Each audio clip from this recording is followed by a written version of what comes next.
He loved her enough to walk away from an empire. She loved him enough to let him think she didn't. 13 years of silence, 13 years of lies, and the truth that finally surfaces will not just break one man's heart, it will burn his entire world to the ground. If you've been waiting for a story about loyalty, sacrifice, and the kind of love that refuses to die no matter how many times it's buried, this one is for you. Watch until the very last second, hit that like button, and drop a comment telling me what city you're watching from. I want to see exactly how far this story has traveled. Now let's begin. The nursing home smelled like disinfectant and old wood, and something underneath both of those things that Damien had never been able to name. Something slow and irreversible, like time itself had settled into the walls and was quietly rotting there. He came every third Sunday. He came alone, without security, without the black SUVs that trailed him everywhere else. He parked 2 blocks east and walked, hands in his coat pockets, collar up against the November wind. Just another man in an expensive jacket moving through a neighborhood that had seen better decades. He was 37 years old, and he ran the most feared criminal organization on the eastern seaboard, and none of that meant anything the moment he stepped through those double doors and smelled that smell. The woman at the front desk knew him as Mr. Daniel Voss. She smiled at him with practiced warmth and told him his mother was having a quiet morning, which was the best he could hope for. He signed the visitor log with a false name he had used for 4 years and walked down the corridor without looking at the other residents in their chairs, their slack mouths and unfocused eyes, because looking at them meant thinking about Margaret, and thinking about Margaret meant feeling something he had spent a long time learning not to feel. Room 14 was at the end of the east wing. The door was slightly open, which was unusual. He could hear a voice before he reached it, low and even, the kind of voice that doesn't perform patience, just has it. He stopped outside the door. So after she told him that, he didn't speak to her for 3 days. Can you imagine? 3 whole days. A pause, and then the sound of something, a brush maybe, moving through hair. I think he was embarrassed more than anything. Men get like that when they know they were wrong. They need time to build a story that makes them the reasonable one. His mother's voice came back, thin but alert, in that way it sometimes was in the mornings before the fog rolled in. Damien was like that, stubborn like a wall. Was he? Wouldn't admit when he was wrong about anything, but he always knew. You could see it in his face. He'd get this, she paused, searching, this tight look around his eyes. That sounds like someone who felt things very deeply and didn't know what to do with it. He was a good boy. Margaret's voice softened. Before everything, he was a good boy. Damien stood in the corridor with his hand braced against the wall and breathed. Then he pushed the door open. She was sitting on the edge of the bed beside his mother, a hairbrush in her hand, Margaret's white hair half finished. She was wearing pale blue scrubs. Her hair was pulled back. There were shadows under her eyes that suggested she had been working too long or sleeping too little or both. She looked up when he entered, and for one single second neither of them moved. Elena Rowan. He had not seen her face in 13 years. He had tried, in those first raw months, to forget it, had convinced himself he had succeeded. Looking at her now, he understood that he had not forgotten a single thing, not the particular dark brown of her eyes, not the way her jaw set when she was bracing for impact, not the small scar at the corner of her left eyebrow she'd gotten falling off a bicycle at 12 years old, which she had told him about once, laughing, and which he had kissed without thinking anything of it at the time. She stood up from the bed in one controlled motion. "Mr. Voss," she said. Her voice was completely level. His mother turned toward the door, and her face arranged itself into the particular kind of uncertain pleasure that meant she recognized him as someone she was supposed to know without being able to attach a name. "Oh," Margaret said, "you came." He crossed the room and kissed her cheek and said, "I came, Mom," in the same voice he always used here, which was nothing like any other voice he used anywhere else. Then he straightened and looked at Elena across his mother's head. "I wasn't aware there was a new staff member," he said. "I've been here for 4 years," Elena said. The number landed somewhere in his chest. He kept his expression neutral with the ease of a man who had spent 2 decades controlling rooms full of people who would have killed him if they'd sensed weakness. "I'd like a word," he said, "when you have a moment." "I have patience," she said.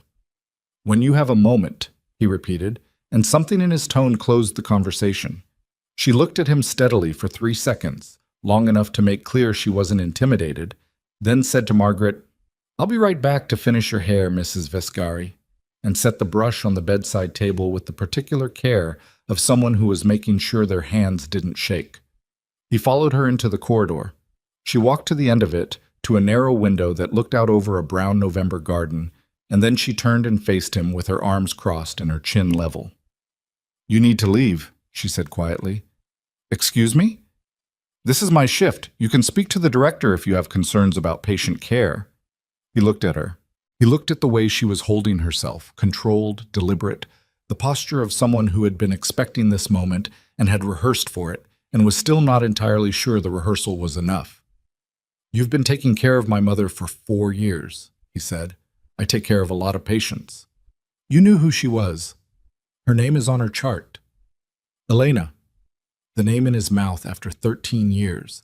It sat differently than he expected. Not like a weapon and not like a wound, more like something he had been carrying wrong, in the wrong hand all this time. She looked at him. Something moved through her face and was controlled before it could become anything identifiable. "I have to get back," she said. "You're not going anywhere." "Excuse me?" The edge in her voice matched his now. "You don't get to tell me." "I have questions," he said. "You're going to answer them." "I don't owe you anything." "No," he agreed. "You don't. You made that very clear 13 years ago." The silence between them was the kind that accumulates, not empty, full, packed with everything neither of them was saying. Her jaw was tight. He could see the pulse in her throat, and he hated that he noticed it. "I'm going to finish my shift," she said finally, "and then I'm going to speak to the director about reassignment. I think that's the cleanest solution for everyone." "For you," he said. "You mean for you?" She didn't answer. "You've been paying her bills," he said. Elena went very still. He had learned it 2 hours ago, going through Margaret's financial records on his way here. Records he had never reviewed personally because he transferred funds monthly through a proxy account and assumed it was handled. What the proxy account showed when he finally looked was a consistent gap. Someone had been covering shortfalls for years, small amounts individually, significant in aggregate. The payments traced back to a private account under a name he didn't recognize, and then, an hour of work later, to a nursing license registered in that same name at this address. "That's not your concern," Elena said. "She has a son," he said. "She has a son who provides for her. Why are you paying anything?" There were months when the funds didn't come through, transition periods, administrative delays. She said it like she was reading from a form. "I made sure there was no gap in her care. With your own money, it wasn't a lot. It was $18,000 over 3 years. He watched her face. "Which, on a nurse's salary, is not nothing." Elena looked away from him, out toward the brown garden, and he watched the line of her throat move as she swallowed. "She's a good woman," she said, and her voice was quieter now, something in it that he couldn't quite harden himself against. "She talks about you, you know. Even when she doesn't know who I am, or where she is, she talks about you. She says you were a good boy before everything went wrong." She paused. "I just made sure she was comfortable." "Why?" She looked back at him. "Because she deserved it." "Why did you care what she deserved?" "Damien, why?" His voice was still controlled, still even, but the word came out with more weight than he intended. "You walked away from both of us. You made a choice. So why did you spend 13 years taking care of a woman you had no obligation to?" "I have to go." She stepped past him. He caught her arm. Not hard, just a hand around her wrist. And she stopped. He could feel her pulse under his fingers, fast. Whatever she was showing on her face, her pulse was running. "Let go of me," she said quietly. He did. He let go and stepped back and put his hands in his pockets and looked at her. "I'm not done," he said. "I know," she said. She didn't look back at him as she walked down the corridor. That's what I'm afraid of. He sat with his mother for 90 minutes. Margaret drifted in and out, talking sometimes to him, and sometimes to people who weren't there, calling him by his father's name twice, calling him by no name at all, and simply patting his hand with her thin fingers as if he were a child who needed calming. He let her. He sat in the chair beside her bed while November pressed gray against the window and listened to her talk about a garden she had kept 30 years ago, roses that didn't survive the cold, a dog whose name she remembered when she could not remember her son's. When she fell asleep, he sat for another 20 minutes and then stood and walked out. Elena was at the nurse's station. She saw him coming and kept her eyes on the chart in front of her, but her shoulders shifted, a small, involuntary thing. He stopped at the desk. "I'll be back Sunday," he said. "I'll make sure someone else is assigned." "That's not necessary." "I think it is." "Elena." He waited until she looked up. "Whatever you're running from, I'm going to find out. You know that." She held his gaze. There was something in her eyes that he couldn't read, something layered, exhausted, and very old, like it had been there for years and was so accustomed to its own weight it no longer registered as pain. "Some things are better left alone," she said. "Not for me." She looked back down at the chart. "I know that too," she said. He left. Marcus Tyrell was waiting outside on the sidewalk with his hands in his jacket, head bare in the cold, looking like exactly what he was, a man whose job was to be dangerous and patient in equal measure. He had been with Damien for 9 years and was one of perhaps 4 people in the world Damien trusted past a certain threshold, which was not the same as trusting completely, because Damien did not trust anyone completely, including himself. "How is she?" Marcus asked. "Same." Damien didn't break stride. "I need something." "Name it."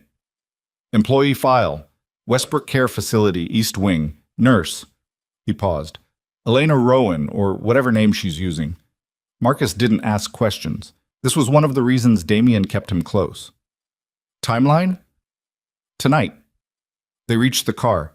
Damien stopped with his hand on the door and looked back at the nursing home, at its ordinary beige facade and the potted plants someone had put by the entrance that were dying slowly in the cold. 4 years. She had been 40 minutes from his office for 4 years. The thought moved through him like something wrong. "There's a conference call at 7, Marcus said. "Push it." "Bertolini's already... Push it." He got in the car. The file arrived at 9:15. Damien was at the desk in his apartment, jacket off, a glass of water untouched at his elbow, when his encrypted tablet lit up with the documents Marcus had pulled. He opened them without urgency, or with the appearance of none, which he had learned was the same thing if you held it long enough. Elena Rowan, licensed practical nurse, certificate issued 11 years ago. Prior to that, no employment record, no credit history before 11 years ago, no address history before 11 years ago. It was the kind of gap that people who had been trained to look for gaps noticed immediately. 11 years ago, she had materialized fully formed, new name, new documentation, new history, and built a life inside it with the careful patience of someone who knew the life before it could not follow her. She had a small apartment on the other side of the city. She drove a 6-year-old car. She had no debt except a modest balance on a single credit card she paid down monthly. She had no visible social connections outside of work. She did not appear in photographs online. She had made herself disappear and then done it again, inside her own disappearance, layer after layer of nothing to find. Damien turned the tablet face down on the desk and sat back. He had been running intelligence networks for a decade and a half. He understood what it looked like when someone was hiding from a specific threat rather than hiding out of general preference. Everything about Elena's paper trail had the shape of protection, not privacy. She hadn't simply changed her name and moved on. She had constructed a new identity with the precision of someone who was afraid. Of what? Of whom? The glass of water sat at his elbow. He didn't touch it. He thought about his mother's voice saying he was a good boy before everything. He thought about Elena's face in the corridor, the held-in quality of her, the way she had moved past him like she was navigating around something sharp. He thought about $18,000, 3 years. A woman who owed his family nothing and had shown up anyway and paid and kept quiet and kept her face turned away from the door every third Sunday. She had known he was coming. She had positioned herself in his mother's room where she would hear his footsteps in time to prepare. She had kept a wall up not like someone who didn't care, but like someone who cared too much and had been managing it long enough to be very good at it. He picked up his phone and called a number he hadn't used in 2 years. It rang 4 times before a voice came on. "It's late," the voice said. "I need you to pull archived records," Damien said. 13 years back. Any correspondence, any transaction, anything touching my family around that period that didn't go through standard channels." A pause. "That's a big ask." "I know. What am I looking for?" Damien looked at the blank screen of his tablet. "A threat," he said. "Someone delivered a threat 13 years ago, to someone outside the family. I need to find what it said and who sent it." Another pause, longer. "Damien, if this connects upward, it connects wherever it connects," he said. "Find it." He ended the call and sat in the quiet apartment with the city pressing its light against the windows and thought about a girl at 22 climbing into a black car outside a parking garage, not looking back. He had told himself for 13 years that she hadn't looked back because she didn't care. It was the story that had made the anger possible, and the anger had made everything else possible, and he had built an entire version of himself on top of that story. He was beginning to understand that the foundation might not hold. His phone buzzed. Marcus. A text. Silas called, asking about your Sunday schedule. 3rd time this month. Damien read it twice. His Uncle Silas had been asking about his Sunday schedule. His Uncle Silas, who managed the organization's financial architecture and had access to accounts and records going back to Damien's father's time. His Uncle Silas, who had stepped in after his father's death to guide a 22-year-old through the first brutal years of running an empire. His Uncle Silas, who had always had an explanation for everything and had always been standing close enough to whisper it. Damien set the phone down. The quiet of the apartment pressed in around him. Outside, the city moved through its night with no awareness of the specific gravity of this moment. The moment when a man who had spent 13 years building on a lie sat in a chair in the dark and felt the first stone shift. He picked up his tablet again. Found the file. Found the photograph Marcus had pulled from the nursing home's internal records. Employee ID, taken about 2 years ago.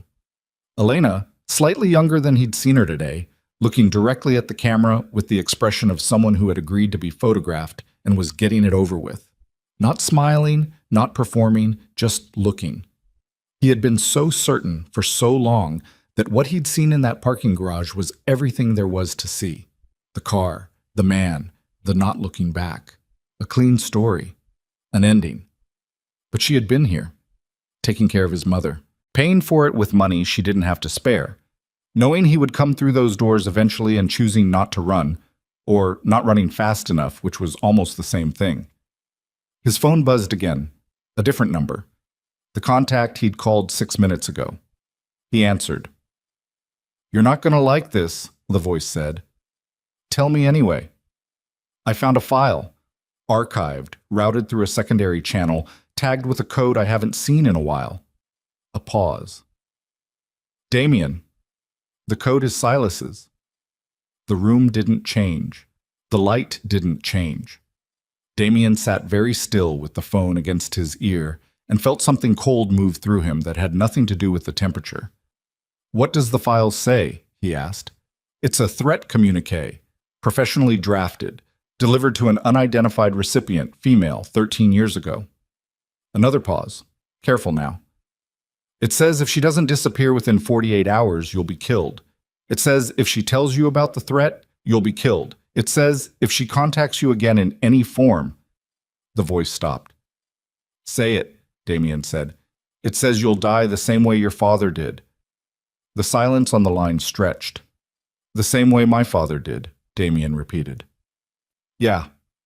His father had been killed in what was ruled an accident, a car, a highway, a malfunction that 3 different mechanics had signed off on.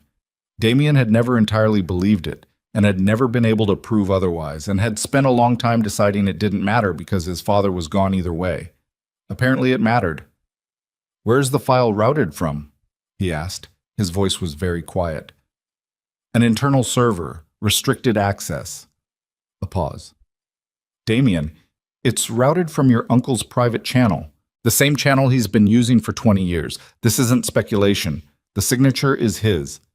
Damien looked at the photograph of Elena on his tablet screen, the direct gaze, the thing behind her eyes that he had not had the context to read correctly until right now.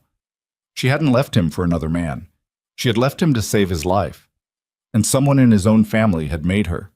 He stood up from the desk slowly, with the deliberate motion of a man whose hands were not entirely steady and who was not going to let that show, even alone in a room. He walked to the window and looked out at the city spread below him, all its lights in motion, the empire he had inherited and expanded and defended, the empire he had built the second half of his life around as a replacement for everything he'd lost. The empire his uncle might have handed him as compensation, as distraction, as a cage with a very large interior. "Send me everything," he said. "Every document, every route, every timestamp." And then he watched the city. "And then stay close," he said. "This is going to move fast." He ended the call. The glass of water was still on the desk. He crossed back to it and picked it up and drank it in one long pull and set it down. His reflection in the black window glass looked back at him. A man he had been building toward for 13 years, certain and controlled and very good at damage, who had just learned that the first wound, the one everything else had grown from, had been inflicted by his own blood.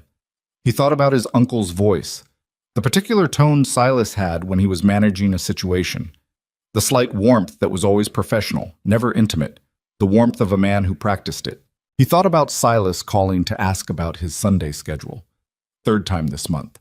He thought about Elena at the nurse's station, eyes down, shoulders that involuntary shift when she heard him coming. He thought about how well she had hidden, how completely, and how she had still shown up 4 years ago in the one place she knew he might eventually walk through the door, knowing the risk, choosing it anyway for a woman who couldn't remember her own son's name. He sat back down at the desk and opened a new encrypted channel and began to write a message to the 4 people in his organization he was absolutely certain were not connected to Silas. He wrote, "We have a problem inside the house. Meet at the secondary location at 6 a.m. Come clean." Then he sat back and looked at the ceiling and let himself feel for exactly 90 seconds the full weight of what the next weeks were going to require of him. After 90 seconds, he stopped feeling it and started planning. But before he closed the file on his tablet, he looked one more time at Elena's photograph, at the direct eyes, the jaw that was set for impact. She had carried this alone for 13 years. She had paid for it with $18,000 she couldn't afford, and a life built out of erasure and the specific exhaustion of someone who had survived something by running from it for so long that running had become the life itself. He was going to find out everything, and then he was going to make it right. He didn't know yet what that meant or what it would cost. He was beginning to suspect it would cost him more than anything he had ever paid. And somewhere on the other side of the city, in a small apartment with locked doors and a habit of checking over her shoulder, Elena Rowan sat awake in the dark, because she had recognized something in Damien Viscari's eyes today that she had not seen in 13 years. The look of a man who was not going to stop. She didn't sleep. Elena had learned a long time ago that there were certain nights when sleep was simply not available to her, when her body understood before her mind did that something had shifted in the world around her and rest was no longer a reasonable option. She lay in the dark of her apartment with her eyes open and the ceiling above her doing nothing useful, and listened to the building settle around her, its pipes and joists and the distant sound of a neighbor's television through the wall. Damien had found her. She had known it would happen eventually. She had told herself 4 years ago when she took the position at Westbrook that she was prepared for it, that she had thought through every version of this moment and had a plan for each one. Walk out, transfer, disappear again. She had done it before. She could do it again. She had believed that right up until the moment he walked through the door of Margaret's room and she looked at him and understood that 13 years had not made this smaller. It had made it larger. It had given it mass and history and the particular weight of things that have been carried wrong for too long. She got up at 4:30 because lying down was no longer accomplishing anything. She made coffee and stood at her kitchen window and watched the city begin its slow crawl toward morning. The streets were wet from earlier rain. The streetlights made long orange reflections on the pavement. She wrapped both hands around the mug and stood there until the coffee was gone, and then she set the mug in the sink and went to the closet in her bedroom and pulled down a box from the top shelf. It was not a large box. Brown cardboard sealed with tape that had yellowed with age. She had moved it with her 3 times without opening it. She set it on the bed and looked at it for a long moment and then cut the tape with a kitchen knife and opened it. Inside, a photograph, a folded letter, and a prepaid phone she had never used. She picked up the photograph first. 2 people, mid-laugh, caught off guard by the camera at what looked like a rooftop somewhere with the city behind them. She was 22 in this photograph. He was 24. She had forgotten, in 13 years of managing the memory of him, how young they had both been, how completely undefended. She set it down. The letter was 3 paragraphs, typed, unsigned. She had memorized it within hours of receiving it and had never needed to reread it. She read it now anyway. The language was clean and formal and utterly specific about what would happen to Damien if she remained. Specific in the way that people are specific when they want you to understand they are not making a general threat, but describing a plan. The prepaid phone she had bought the day she received the letter. She had intended to call him. She had stood outside a gas station at 2 in the morning with the phone in her hand and thought through what she would say. And then she had thought through what would happen to him after she said it. And she had put the phone in her pocket and taken a cab to the bus station and left. She set the phone on the bed beside the photograph and the letter, and sat down next to all 3 of them and allowed herself, for the first time in a long time, to simply feel how tired she was. Not tired from the double shifts, though those were real. Tired from the management of it. Tired from the daily work of maintaining the architecture of a life built around a single terrible decision and never being able to put the weight down. Her phone, her real phone, the current one, buzzed on the nightstand. Unknown number. She almost didn't answer. Then she did. "I know you're awake," Damien said. She closed her eyes. "How did you get this number?" "The same way I get most things." A pause. "I need to see you." "No." "Elena?" "It's 4:30 in the morning, Damien." "I know what time it is." His voice was controlled, but something was running underneath it, a current she could feel even through the phone, something tightly held. "I found something tonight. I need to ask you about it directly." Her hands tightened on the phone. "What did you find?" "Not over the phone." "Then it waits." It doesn't wait. The current under his voice surfaced for a moment, not loud, just present, like heat through a floorboard. "Please." The please was the wrong word. It was wrong because Damien Viscari did not say please easily, and she knew it. And hearing it now at 4:30 in the morning meant he had found something significant enough to move him past where he normally operated, and that scared her more than his anger would have. "Where?" she said. "Buzz." He named a diner 3 blocks from her apartment. She didn't ask how he knew where she lived because asking would require pretending she didn't already know the answer. She put on jeans and a gray sweater and pulled her hair back and did not look at herself in the mirror for longer than it took to confirm she was presentable. She put the box back in the closet without the letter. The letter she folded and put in the pocket of her jacket. The photograph she left on the bed because she didn't know why she would bring it and didn't examine the question. The diner was the kind of place that stayed open all night for people who needed it to. Counter seats, booths with cracked vinyl, a cook visible through the pass-through who didn't look up. Damien was in the back booth, hands around a coffee cup, wearing the same coat he'd had on at the nursing home. He looked like he hadn't slept either. He looked like a man who had been sitting with something for several hours and had not gotten any more comfortable with it. He stood slightly when she came in.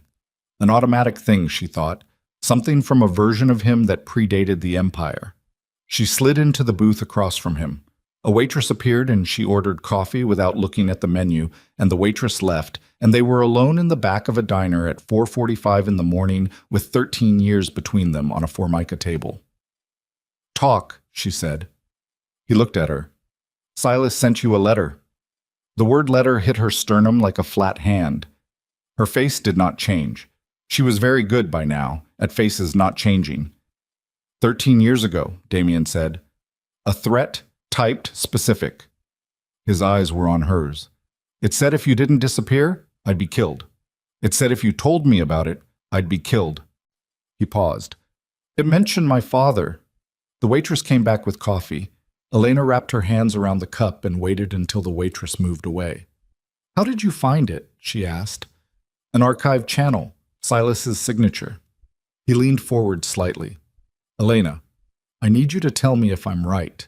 She reached into her pocket and put the letter on the table between them. He looked at it. He didn't touch it immediately. He looked at it the way you look at something that confirms a thing you were hoping might still be wrong.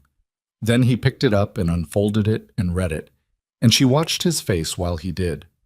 Damien had a face that had been trained, she understood, over many years to give very little away. But she had known him before the training. She remembered what his face looked like when it was undefended, and she could still read the version of it that existed underneath the control, the way his jaw moved, the slight shift around his eyes, the thing he did with his breathing when something hit him harder than he'd prepared for. He set the letter down. He smoothed it flat with 2 fingers and then sat back. You kept this, he said. Yes. For 13 years. Yes. Why? She looked at her coffee. I don't know. Insurance, maybe. In the beginning. She paused.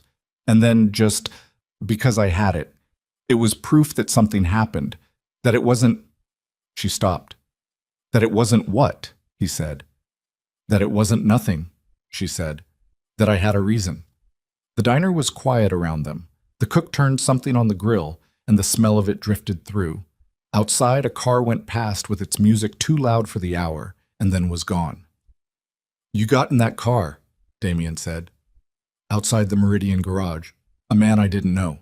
A cab, she said. It was a cab.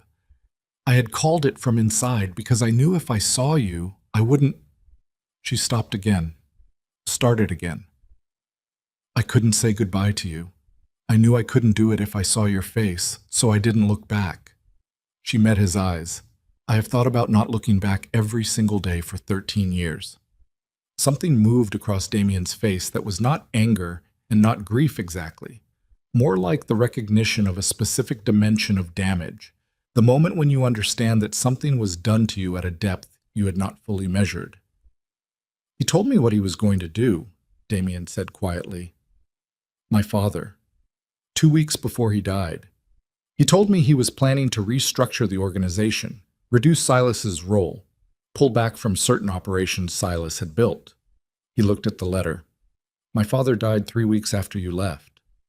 She had known this. She had followed the news from a distance, from a different city, with the sick, specific horror of someone who is watching consequences ripple outward from a stone they threw themselves, even though they hadn't thrown it, hadn't chosen it, had only received it, and reacted to it in the only way that felt survivable. The car accident, she said, was not an accident. He said it flatly. I've suspected it for years and could never prove it. Now I think I know why proof was difficult to find. He paused. Because the person I would have turned to for help finding it was the person who arranged it. The silence between them held a different quality now. Not the silence of distance, but the silence of 2 people standing inside the same ruin, looking at the walls. He separated us first, Elena said. It was not a question. She was thinking out loud. He removed me. Made sure you believed... She stopped. Made sure you had a reason to be angry instead of devastated. And then my father restructured, Damien said. And then my father died. And then I was 22 years old and furious at the world, and Silas was there to manage the transition. He picked up his coffee cup, registered it was empty, set it down. He built me. He handed me an empire, and he stood close enough to whisper in my ear for 15 years, and I let him because I thought he was the only family I had left.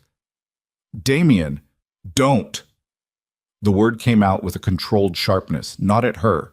She understood that. The angle of it was wrong for her to be the target. He was cutting himself off from something, from the full shape of what he was sitting with. I need to think through this clearly. I can't. He pressed two fingers briefly against his mouth.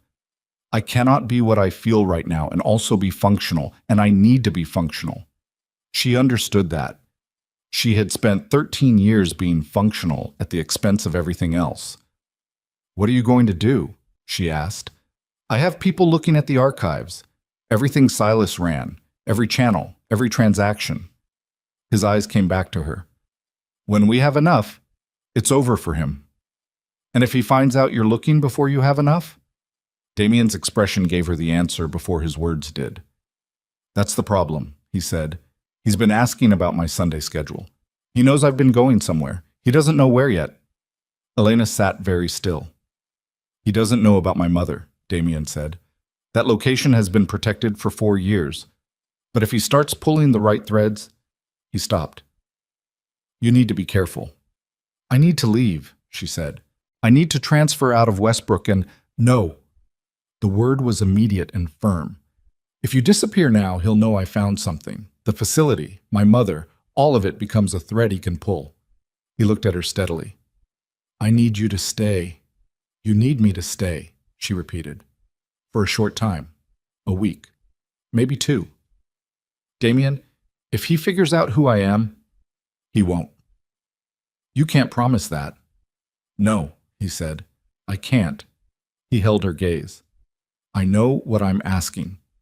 She looked at him across the formica table in the dead-hour quiet of a diner and thought about a letter that had rearranged the rest of her life, and about Margaret's thin hand patting hers, and about the way she had checked over her shoulder at every doorway for 13 years, and about the prepaid phone she had never used, and about 2 people on a rooftop mid-laugh before they understood what the world was going to cost them.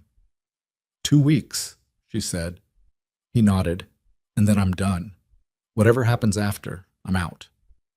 After 2 weeks, he said, I'll make sure you're out. She didn't know if she believed him. She wasn't certain he believed himself. But she picked up her coffee and drank it, and they sat in the back booth of that diner as the city moved from dark to gray outside the windows. And neither of them tried to fill the space between them with words that would not have been adequate anyway. The 6 a.m. meeting happened in the basement of a building Damien owned under 3 layers of corporate distance, a place that had no visible connection to the Viscari name, and which only 4 people knew how to find. Marcus was there. Beside him, a woman named Corinne Ash, who ran Damien's intelligence infrastructure with the cold efficiency of someone who had made a second career out of not being noticed. Across from her, 2 captains, brothers named Pete and Santo Delgado, who had been with Damien's father before they were with Damien, and whose loyalty he had tested carefully over many years. He laid out what he had. Not everything, he did not tell them about Elena yet, but the architecture of it. The archived file. Silas's signature. The timeline connecting the threat letter to his father's death. The restructuring his father had been planning. When he finished, the room was quiet for a moment. Pete Delgado, who was 53 and had a face like old concrete, said, You're sure about the signature? Confirmed independently, Damien said. Silas has been inside the organization longer than some of us have been alive, Pete said. I know. He has his own people. I know. If this gets out before you've moved, I know, Pete. Damien looked at him steadily. That's why we're in this room. Pete looked at his brother. Santo was younger by 6 years and quieter, which did not mean less dangerous. Santo said nothing. He turned his coffee cup on the table in a slow circle and looked at it. Corinne Ash said, The financial architecture alone will take 2 weeks to map, possibly 3. Silas has been running parallel books for years. I've always known the numbers didn't fully reconcile, but I assumed it was his management style. She paused. It wasn't his management style. How much? Damien asked. Skimming across 15 years? Conservative estimate. She let out a short breath. 8 figures, maybe more. He's been feeding money sideways for a long time, Damien. He's been building something. Building what? That's what I need the time to find out. Damien nodded. You have 2 weeks. I'll need access to his secondary servers. Marcus will handle that. Marcus said, There's another issue. He set his phone on the table with a message visible on the screen. Silas requested a dinner with you, tonight. He's never requested dinner before. He's always waited to be invited. The room took that in. He knows something has moved, Santo said. It was the first thing he'd said. Maybe not what, but something. Damien looked at the message on Marcus's phone. Then he said, "Tell him yes." Marcus raised an eyebrow. "You want to sit across from him?" "I've been sitting across from him for 15 years, Damien said. "The difference is now I know what I'm looking at." The restaurant Silas chose was good, tasteful, quiet, the kind of place where powerful men discussed things they didn't want recorded, and the staff had been trained to hear nothing. Damien arrived first, which was intentional, and was seated in a booth where he could see both entrances before Silas walked through the door. Silas Viscari was 61 and had aged with the particular authority of men who have always had resources. Silver hair, kept short, a suit that had cost what most people made in a month. He walked through the restaurant with the unhurried confidence of a man who had never had a reason to hurry, which was either genuine or the best performance Damien had ever seen, and after today he was no longer certain which. He sat across from Damien and picked up the menu and said, without looking up, "You look tired." "Long week," Damien said. "You should take more rest. Your father never rested enough either." Silas set the menu down. "It's a family tendency." Damien looked at his uncle's face. The particular shape of it, the spacing of the eyes, the controlled warmth he had always attributed to temperament, and felt a cold and very clear emotion that was not quite anger and not quite grief, but lived in the territory between them.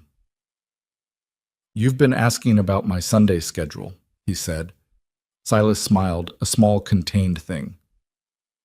"You disappear every third Sunday. Your security team has standing instructions not to follow. It's been 4 years. He unfolded his napkin. "I'm your uncle, Damien. Not an enemy. I worry." "Do you?" "Of course." Silas looked up. Something in his eyes was reading the room, reading Damien, with a precision that had nothing relaxed about it, no matter how relaxed his posture was. Is something wrong? Should something be wrong? That's not an answer. "No," Damien said. "It isn't." He picked up his wine glass, held it without drinking. "Tell me something, Silas. When my father was planning to restructure in the last months before he died, did he discuss it with you?" The silence lasted 1 second, maybe less. Then Silas said smoothly, "He discussed everything with me. We were brothers. He was planning to reduce your operational role. He had thoughts about reorganization, yes. We disagreed. Brothers disagree." Silas's voice was perfectly even. "What is this about, Damien?" "Nothing specific." Damien set down the glass. "I've been reviewing old records, estate administration. Some of the archived documentation from that period is incomplete." "That was 15 years ago. Some records won't survive." "Some do, though," Damien said. "Interesting what survives when you look in the right places." The waiter arrived. They ordered. When the waiter left, Silas picked up his own wine glass and said, "You seem distracted tonight." "I'm always thinking," Damien said. "Yes." Silas looked at him over the rim of the glass. "You always were, even as a boy." He set the glass down. "Your father had that quality too, always thinking, always turning things over. It made him very effective, and it also made him," he paused, choosing, "vulnerable to certain conclusions." "What kind of conclusions?" "Premature ones." Silas's eyes were steady. "The kind a man reaches when he has partial information and mistakes it for the full picture." Damien looked at his uncle and understood, with the particular clarity that comes at very specific moments, that the man across from him had just issued a warning. Not a threat, not yet. A warning, the kind extended to someone who is still considered manageable. "I appreciate the concern," Damien said. Silas nodded. "Family," he said simply. They ate. They talked about the organization's eastern expansion, about a captain who was causing problems in Baltimore, about a legitimate real estate acquisition that Corinne had been managing. They talked the way they always talked, with the surface-level ease of two men who had shared a table many times. And beneath that surface, Damien felt his uncle reading him with every word, every pause, every look, calibrating and adjusting and deciding. When the dinner ended and they stood outside on the sidewalk in the cold, Silas put a hand briefly on Damien's shoulder, the familiar gesture of it, paternal, practiced. "Get some rest," Silas said. "I will," Damien said. He watched his uncle walk to his car. He stood on the sidewalk until the car was gone. Then he took his phone out and called Corinne. "He knows something is moving," Damien said. "He doesn't know what yet, but he's not far behind. How quickly can you get me something usable?" "I need more time than 2 weeks now," Corinne said. "I'm finding things, Damien. It's bigger than we thought, much bigger. The restructuring your father was planning, Silas didn't just oppose it. He had been undermining it for 2 years before your father even announced it. There are payments, contracts, witness tampering." She stopped. "There is a video file in the secondary archive, old security footage from the family compound. I haven't watched it yet, but the timestamp is from 3 days before your father died, and I think—" Her voice was careful. "I think you need to see it before anyone else does." Damien stood on the sidewalk in the cold with the city moving around him and said, "Send it." "You're sure?" "Send it." He stood there in the cold and waited. The file arrived on his encrypted tablet 2 minutes later. He opened it. Security footage, interior, timestamp 14 years and 11 months ago. His father's study. 2 figures in frame, partially obscured by the angle of the old camera. His father's voice, muffled but audible. "I've already made the decision, Silas. It's done." And then his uncle's voice, very quiet, very even. "Then I'm sorry, Richard. I truly am." The footage cut. Damien stared at the screen. He had suspected. He had been building toward certainty. But there is a distance between suspecting a thing and standing in the cold with your father's voice in your ears saying it's done. While your uncle says, "I'm sorry," like a man apologizing for something that has already been set in motion, and no amount of preparation closes that distance cleanly. His phone buzzed. Marcus. A text with no preamble. Silas just called an emergency meeting of his captains. Tonight. Didn't go through your channels. Went around you. And then 10 seconds later, another text. Elena Rowan's apartment. Someone went through it. Her neighbor called the building manager. Place was tossed. Drawers, closet, the works. She wasn't home, but Damien, he's already looking for her. He called her before Marcus finished the second text. She picked up on the second ring, which meant she hadn't been sleeping either, which meant some part of her had already known this was coming. "Get out of your apartment," he said. "Right now. Don't go back for anything. Just walk out the front door and keep walking east on Callard Street, and I'll have someone to you in 4 minutes." A pause. "Not long." "How bad?" "Someone went through your place. They're looking for you." He heard her breath change. Not panic, something more controlled than that. The sound of a person who has survived on readiness for so long that even fear gets organized before it surfaces. He heard movement, a door, her footsteps on what sounded like stairs. "I'm out," she said. "Keep moving. Don't stop for lights. Don't look behind you." "I know how to do this," she said quietly. He knew she did. That was the part that hit him wrong, the fact that she knew, that she had learned it, that the specific competence in her voice right now was something his uncle had made necessary 13 years ago, and she had simply adapted to it and carried it and made it part of herself the way people absorb the things they have no choice about. 4 minutes, he said. "Gray car. Marcus." "Okay."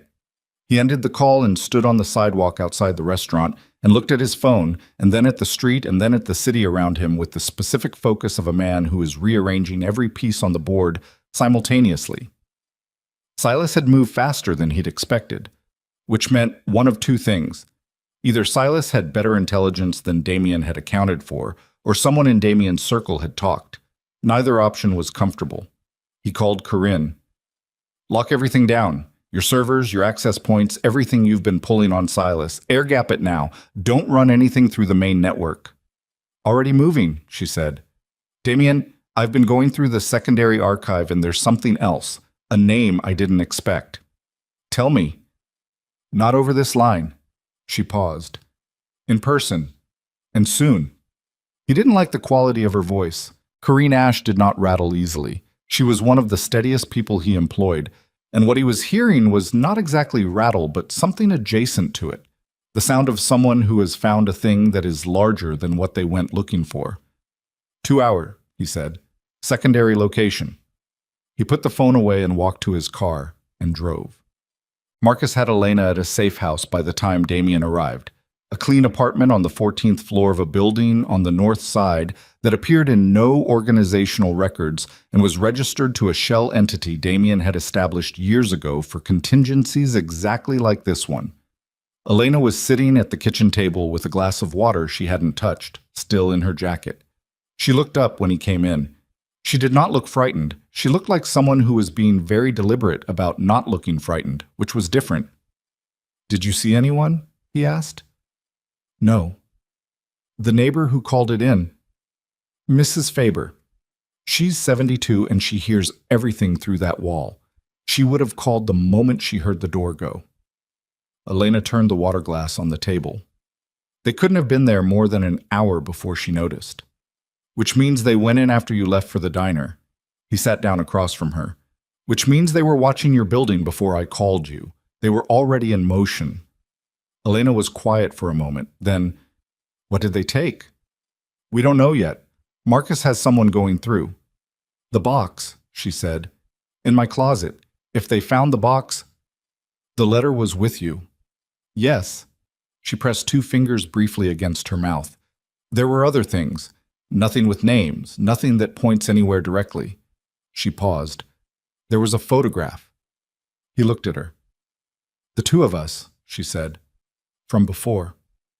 She met his eyes steadily. "If they found it and they don't already know who I am, it won't tell them much. But if they already know..." "It confirms the connection," Damien said. She nodded. He sat with that for a moment. The photograph he had not known she still had. The photograph she had kept in a box she'd moved 3 times and never opened. He put that somewhere and left it there because this was not the moment for it. "Corinne has something," he said. She's coming in. There's a name she found that she won't say over the phone." Elena looked at him. "What kind of name?" "I don't know yet." "Should I be worried about what kind of name?" He looked at her across the table. He had not lied to her in any conversation they had had since yesterday. He had operated in incomplete information, which was different, and he was not going to start now. "I don't know," he said honestly. "But Corinne doesn't rattle, and she was close to it on the phone." Elena absorbed this with the stillness of someone accustomed to absorbing bad information and continuing to function. Marcus came in from the other room. "The apartment's been cleared," he said. "They took the box, whatever was in it minus the letter." He looked at Damien. "And one other thing. They pulled her employment records from the building's management office. Someone got in there before the manager locked up for the night." "They have her work address," Damien said. "Westbrook will be covered by morning," Marcus said. "If she shows up for her shift..." "She's not going in," Damien said. Elena said, "Margaret?" "We'll have other staff," Damien said. "I'll make sure she's covered. You're not going back there until this is resolved." Elena looked like she wanted to argue. She looked at the water glass instead and did not argue. Corinne Ash arrived 40 minutes later. She was a compact woman of 45 with close-cropped gray hair she'd had since she was 30, and the particular physical economy of someone who does not waste movement. She came in, looked at Elena once with a quick neutral assessment, and then looked at Damien and said, "I need to show you something, both of you." She set her laptop on the table and opened a file. Inside it, a series of documents, the kind of financial and communication records that required significant access and significant expertise to extract. "I went back further than 13 years, she said. "I started with the threat letter and worked backward, trying to find the origin point. Who drafted it? Who signed off on it?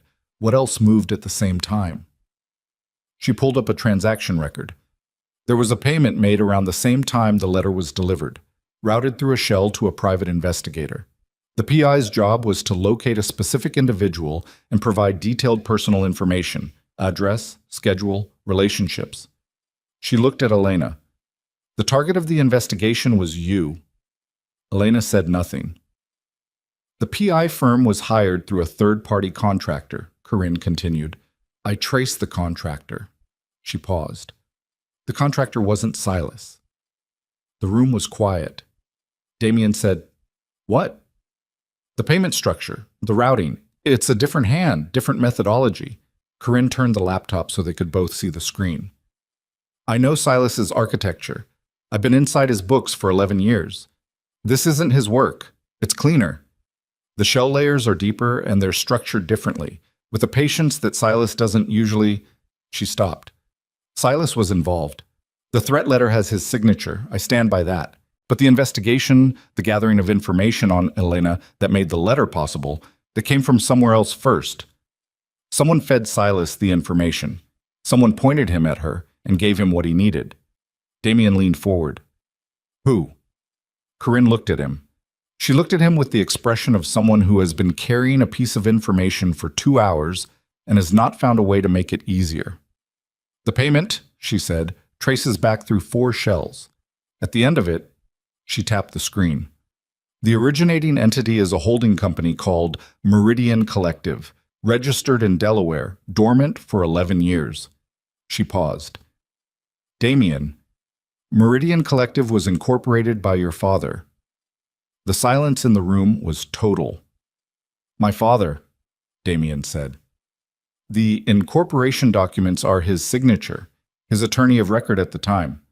Corinne's voice was careful. I don't know what it means yet. It could mean the company was used without his knowledge. Companies get hijacked from estates. It's not uncommon. It could mean... She stopped. It could mean my father knew about the threat, Damien said. I don't know that. I want to be clear. I don't know that. Damien sat back. He sat back and looked at the ceiling, and then at the table, and then at nothing in particular, and Elena watched him with the careful attention of someone trying to gauge how deep a thing has gone. Richard Vescari, Elena said quietly. She said it like she was testing the name against something. You met him, Damien said. It was not a question. Once, at the graduation, your mother's nursing home fundraiser, you introduced us. She paused. He was very careful with me. I thought at the time it was just how he was. He was always careful, Damien said. With everything. Damien. Corinne's voice was gentle in the way it only was when the news was the worst kind. There's more. He looked at her. She pulled up another document. I found a secondary communication, not the threat letter, something earlier. A memo, internal. Your father's handwriting, scanned into the archive sometime in the last year of his life. It's addressed to Silas. She turned the laptop again. Damien read it. It was short. 8 lines. It said, The girl is a liability. The situation with Damien is becoming untenable. We cannot have him compromised by an attachment to someone outside the structure. You know what's coming. You know what he'll need to become. Handle it cleanly. Nothing that traces. Nothing that leaves him with a reason to look. Damien read it twice. Then he closed his eyes for 3 seconds and opened them. Elena was reading it. He could see her eyes moving across the lines. He watched her face while she read it, and he watched the thing that moved through her. Not surprise, exactly. More like confirmation of a fear she had carried in some unexamined part of herself for 13 years and had never let herself fully look at. She pushed the laptop back toward Corinne. Her hands were steady. This was the thing about Elena. She was steady in the places where steadiness was hardest, in the places where most people's hands would not cooperate. He ordered it, she said. Damien said nothing. Your father ordered it, she said, and Silas carried it out. She paused. And then your father was going to restructure the organization, and Silas... She stopped. Silas decided he was no longer useful, Damien said. His voice was flat and very even and had nothing underneath it that was accessible from the outside. He used my father's company to fund the investigation, used my father's directive to justify the threat. And then when my father wanted to pull back, Silas removed him and stepped in. He paused. He was going to do it anyway. The directive gave him cover. Elena looked at him. Damien, my father sent you that letter, he said. Not loudly, not with any particular emphasis, just a statement of fact placed on the table. Not directly, but he is the reason you spent 13 years. He stopped. He pressed 2 fingers against his mouth the same way she had earlier. a gesture he was not aware of mirroring. He built a cage for me and put you outside it and told Silas to make sure the door stayed locked. The room held the weight of that. Marcus, who had been standing near the door, said very quietly, "I'll give you a minute," and stepped out. Corinne closed her laptop and followed him. Damien and Elena sat alone in the kitchen of a safe house at 2 a.m. with the truth between them, which was not a clean truth, which was not the truth either of them had been building toward, not simply Silas as the villain, not simply the uncle's treachery as the source of everything. The source was older than that and more personal and more painful, and it was sitting in the room with them now and was not going to become smaller. "He loved you," Elena said. Damien looked at her. "Your father, he thought, whatever he thought. It came from believing he was protecting you." She said it without gentleness, without softening it, because she understood he didn't need it softened. She said it as a fact she had arrived at by working through the evidence. That doesn't make it doesn't change what it cost. But he wasn't trying to hurt you. He was trying to control what I became, Damien said. "Yes. And what I became," he said, "is the thing he built the cage to produce." She didn't answer that. There was no answer that wasn't also a wound. He stood up from the table. He walked to the window and stood there, looking out at the city below, his back to her. She watched the line of his shoulders. The particular quality of stillness in a man who is holding something in that is very large and very heavy and has no adequate container. "The video," he said. "From the compound. My father's study. 3 days before he died. Silas saying, 'I'm sorry.'" Yes. He knew what was coming. My father knew what he'd started. He was trying to put it back. The restructuring was him trying to pull back from what he'd set in motion. He turned. His face was controlled and exhausted and very old in this light. "He told Silas to remove you, and then Silas decided that wasn't enough and removed him instead. And I have been running an empire for 15 years that was built on both of their decisions, and I thought—" He stopped. "I thought I built it. I thought it was mine." "It is yours," she said. "What you did with it?" "What I did with it," he said, "was become exactly what they needed me to be. Angry enough not to look backward. Powerful enough to maintain what they built, and isolated enough," he looked at her, "that there was no one close enough to make me question any of it." The silence held. Then his phone went off. Not a call. An alarm he had set on the encrypted system.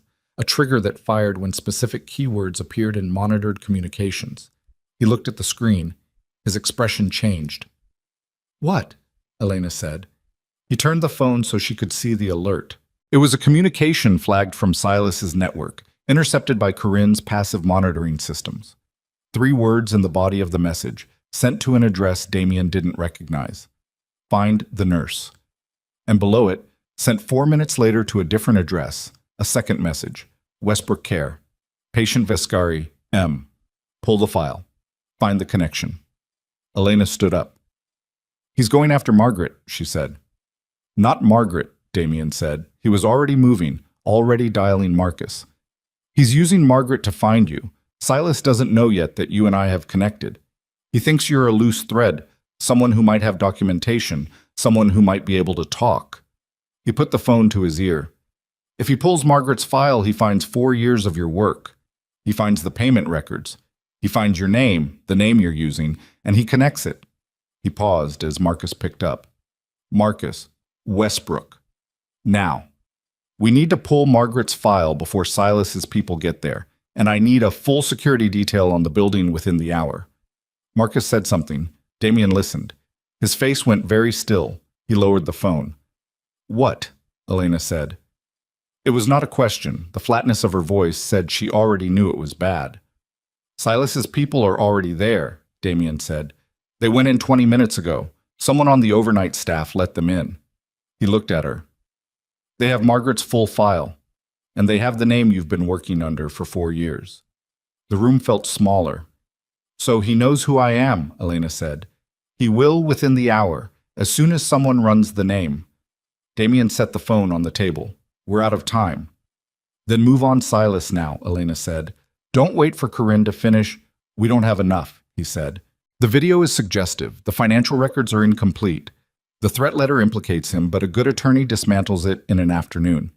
If I move now, I expose everything we have and he walks, and then he has a reason to be aggressive instead of cautious. He looked at her. I need the full picture. I need something irrefutable, something he cannot explain and cannot bury. And if he finds me before you have it? He looked at her. He had no answer that was also honest. She nodded. She absorbed it the way she absorbed everything, with the steadiness of someone who has run out of the luxury of falling apart. All right, she said, then we find it faster. She sat back down. What haven't we looked at? The compound, he said. The original security system. The server that recorded that footage of my father and Silas. There were multiple cameras. If there are other recordings from that period, things Silas didn't know were captured. Are those servers still running? The compound has been closed for 8 years, but the systems were maintained on a separate power supply. I never had them decommissioned. He paused. I never had them decommissioned because I could never bring myself to go back there and do it in person, and I was too careful to send anyone else. So they're intact. If no one else has gotten there first. He was already thinking through the logistics of it. The compound was 2 hours north, accessible by one road, known to the organization and therefore potentially known to Silas. His phone buzzed again. Marcus. He answered. Marcus said, Damien, we have a problem. His voice had a quality to it that Damien had heard perhaps twice in 9 years, the quality of someone delivering news that is beyond what the normal vocabulary for bad news covers. Pete Delgado just called Silas. Damien stood very still. Pete called him after our 6 a.m. meeting, Marcus said. I just got the intercept. He told Silas you were pulling archives. He told Silas about Corinne's access. A pause. He's been Silas's man for years, Damien, longer than he's been yours. Pete Delgado. 53, face like old concrete, 22 years inside the organization. A man who had been with his father before he was with Damien. A man he had trusted past a threshold he did not extend to most people. Santos, Damien said. Clean, as far as I can tell. Pete didn't loop him in. Santos trying to reach you now. He's figured out what his brother did. Damien looked at Elena. She was watching him with those steady dark eyes, reading the situation from his face with the accuracy of someone who had learned to read danger in very small signals. Silas knows everything we've been doing, Damien said quietly. Every step we've taken in the last 24 hours. Yes, Marcus said. Does he know about Elena? Does he know she's with me right now? A pause. I don't know. Pete knew we were looking for a woman connected to your mother's care. He may not have known she was already with you. Damien looked around the room. The safe house had been established before Pete Delgado was ever in the inner circle. The address was not in any system Pete had access to. But Silas had resources beyond what Pete could provide, and he had had 24 hours of warning, and he was not a man who wasted warnings. We need to move, Damien said. Now, not in an hour. The compound? Marcus asked. The compound. He looked at Elena. Can you drive? Yes, she said. She was already standing, already pulling her jacket. Marcus, I need Santo. Just Santo. No one else from the organization. Meet us at the north gate of Harwick compound at 0400. He paused. And Marcus. Come armed. He ended the call. Elena was looking at him with the specific expression of someone doing rapid calculations, risk, route, probability. If Silas knows we're going to the compound, he might. Damien moved to the closet, pulled out a go bag he kept at every safe house, checked its contents with practiced efficiency. The compound is the last piece. If those servers have what I think they have, it ends Silas completely, not just inside the organization, but legally. Evidence that can be handed to federal investigators. Something that removes him permanently. He looked at her. If we don't go, we spend the next weeks or months running. He has more resources than we can outmaneuver indefinitely. And if we go and he's already there, Damien picked up the bag. Then we deal with that when we get there. Elena looked at him. Then she said, Your father built this. Silas burned it down from inside. And you've been running the ruins for 15 years thinking they were a palace. She said it without cruelty, just with the directness of someone saying a true thing that needs to be said before the moment closes. When this is over, whatever's on those servers, whatever happens at the compound, you know it all has to come down. He met her eyes. I know, he said. The whole structure. I know, Elena. She nodded once. Something in her face settled. Not peace, not yet, but a decision made and made cleanly. She moved to the door. He followed her. They went down the stairwell together, footsteps echoing off concrete, the building around them indifferent to the specific weight of what they were carrying, and at the bottom of the stairs she pushed through the door and the cold outside air hit them both. And somewhere across the city, in a room Damien could not see, his uncle was looking at a name on a piece of paper and understanding that the thread he had spent 13 years keeping buried had just been pulled all the way to the surface, and the only question remaining was who would get to the end of it first. The drive north took 1 hour and 50 minutes. Damien drove. Elena sat in the passenger seat with the go bag between her feet and watched the city fall away behind them, the lights thinning, the highway opening up, the dark pressing in on both sides as they moved into the kind of landscape that had no interest in whatever was happening inside the car. She did not talk. He did not talk. The silence between them was not uncomfortable. It was the silence of two people who have run out of the version of events they thought they were living and have not yet found the words for the one they're actually in. He drove at a speed that was fast but not reckless, both hands on the wheel, and Elena watched his hands and thought about all the things those hands had built and defended and destroyed in the years since she'd last seen them, and then she stopped thinking about it because thinking about it served nothing at 4 a.m. on a highway with no other cars. His phone was mounted on the dash. Marcus checked in every 20 minutes. The updates were terse and all moved in the same direction. Silas had called in people from outside the organization's core, which meant contractors, which meant men who would not be recognized and would not ask questions about purpose.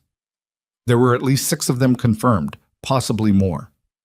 2 had been tracked near Westbrook before Marcus's people pushed them back.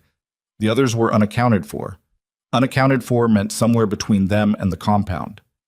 He's going there, Elena said. She said it at the 90-minute mark, looking at nothing in particular through the windshield. Yes, Damien said. He knows what's on those servers.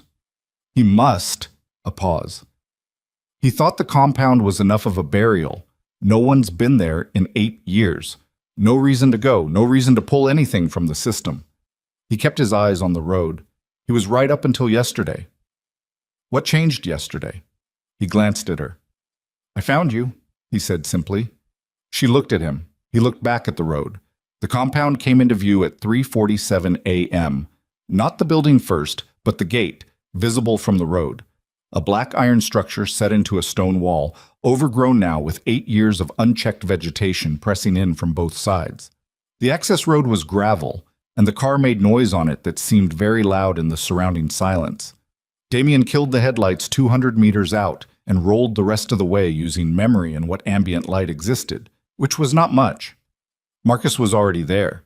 Santo Delgado was with him, standing by Marcus's car with his hands visible and his face arranged into the specific expression of a man who is managing significant guilt by converting it into purpose. He was 47 and leaner than his brother and had eyes that took in the environment in small, constant sweeps without appearing to do so. He looked at Damien when Damien got out of the car. I didn't know, Santo said. I know, Damien said. If I had known what Pete was, Santo, Damien looked at him. I need you functional, not sorry. Can you be functional? Santo's jaw tightened. Yes. Then we go in. The gate lock was electronic, running on the compound's independent power system. A system Damien had maintained through an automated contract he had never canceled because canceling it would have required making a decision about the compound, and for 8 years he had not been ready to make that decision. He entered the code from memory. The gate opened with a sound of metal that had not been used recently. They went in on foot, Damien in front, Marcus at his left shoulder, Santo covering the right flank, Elena behind them. She had not asked to stay in the car, and he had not told her to. They both understood without discussing it that the question of her safety was no longer separable from the question of his, and that the only direction available to both of them was forward. The compound had been his family's primary residence for most of his childhood. Seeing it now, in the dark, with 8 years of abandonment on it, was a particular kind of disorientation. The architecture was exactly as he remembered it, the proportions and placement unchanged, but the life had left it the way warmth leaves a room after the fire goes out, and what was left was the shape of something that used to be inhabited. The main building was a 3-story stone structure. The security server room was in the basement, a decision his father had made for temperature and protection reasons, and which now meant descending into the foundation of the place with no lights and no certainty about what was waiting for them. Marcus said very quietly, "Motion sensor on the east approach." It fired. They stopped. Damien held up one hand. They all went still. The night around the compound was not silent. Wind in the overgrown trees, something small moving in the underbrush. But underneath those sounds, if you listened with the specific attention of someone who has learned what threatening quiet sounds like, there was a quality to the air near the east wing that was different from the rest of it. A presence quality. The particular density of space occupied by people who are trying not to be detected. "How many?" Damien said, barely voiced. Marcus held up 2 fingers, then reconsidered and held up 3. Damien looked at Santo. Santo was already adjusting his angle, moving in a slow, controlled arc toward the east wall in a way that would position him behind whatever was on the other side of it. Damien put his hand on Elena's arm and moved her back 2 steps toward the cover of a stone outbuilding.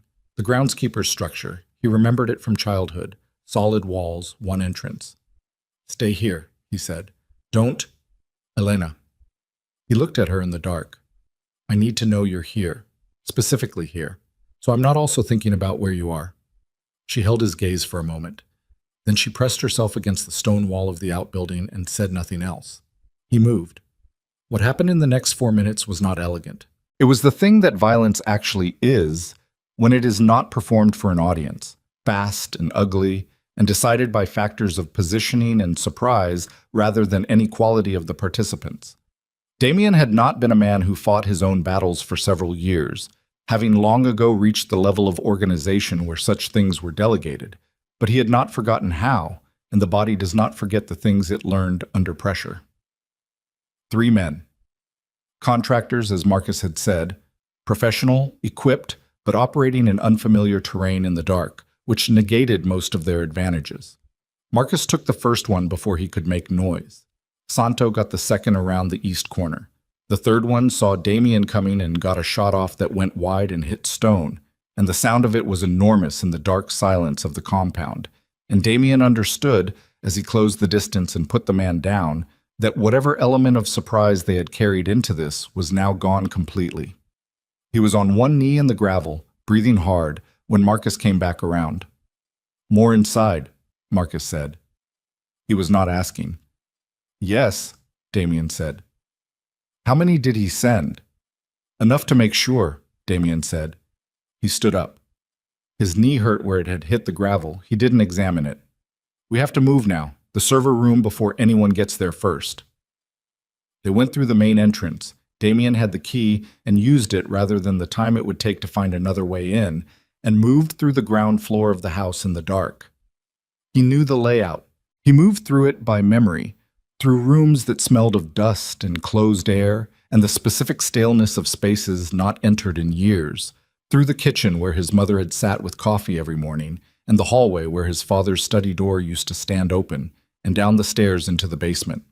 The server room was at the end of the basement corridor. The door was heavy, steel-reinforced, with a biometric lock that ran on the independent power system. Damien put his hand on the reader. It hesitated. 8 years of no input, and then it opened.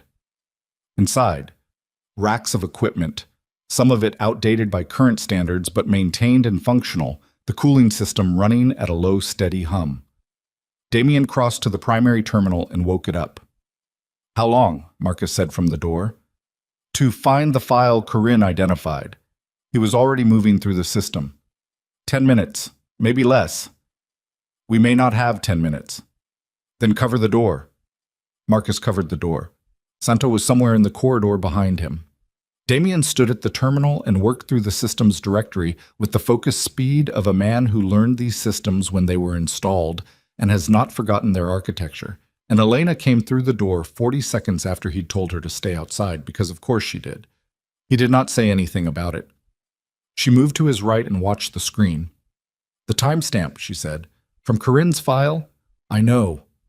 He was already there. He pulled the directory from that period, the last 3 months before his father's death, and the volume of footage that existed was significant. His father had installed a comprehensive system. Every room, every approach, continuous recording. "Silas's meeting with your father," Elena said. "That's the one Corinne found. But if there are others, if there were conversations before that one, help me filter." He stepped slightly aside and she moved in, and they worked the system together, her on the directory and him pulling files as she flagged them. And he was aware of the proximity of her, the specific way she smelled, clean and slightly cold from outside. And he put that away with everything else that was not useful right now. 3 minutes in, Santo's voice came from the corridor. "Contact. 2 men, west stairwell." Marcus said, "Holding." Damien did not look up from the screen. 4 minutes in, Elena said, "This one." She had her finger on the screen, not touching it, hovering. A file time-stamped 6 weeks before his father's death. Camera. Study, angle 2. He opened it. The footage was clearer than the clip Corinne had found. Better angle, better light. His father at the desk, which was how he had always worked, standing for the first part of a conversation, sitting when it became serious. Silas across from him. And a third figure seated in the chair by the window, partially in shadow. Damien leaned closer to the screen. He did not recognize the third figure immediately. Then the figure shifted, and the light from the desk lamp caught his face for a moment. 3 seconds. Enough. Damien knew the face. He knew it from the present, not from this footage. He knew it from organizational meetings and financial briefings, and the particular way this man held himself in rooms full of powerful people, with the slight deference of someone who has learned that appearing less dangerous is an asset. Carter Webb, the organization's primary federal liaison. A man who had spent 12 years managing the relationship between the Viscari, a sworn organization, and the investigators tasked with monitoring it. A man who had been, as far as Damien had ever understood, the most reliable piece of the organization's protection structure. On the screen, Carter Webb was listening to Damien's father describe something and nodding with the specific quality of a man confirming plans that have already been agreed upon. Elena said, "Who is that?"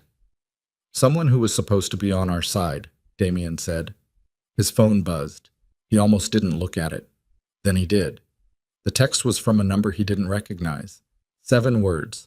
"Stop the playback. Come out. We need to talk." He looked up from the phone. From somewhere in the basement, not the corridor, the room adjacent, through the wall, a voice came. Not shouted. Conversational, the way a man talks when he is certain of his position and has no need to project anything. "Damien," Silas said. "I came myself. That should tell you something." Damien looked at Marcus in the doorway. Marcus's expression was controlled and very unhappy. "The wall behind the east rack," Damien said quietly. "There's a passage. My father put it in when the basement was renovated.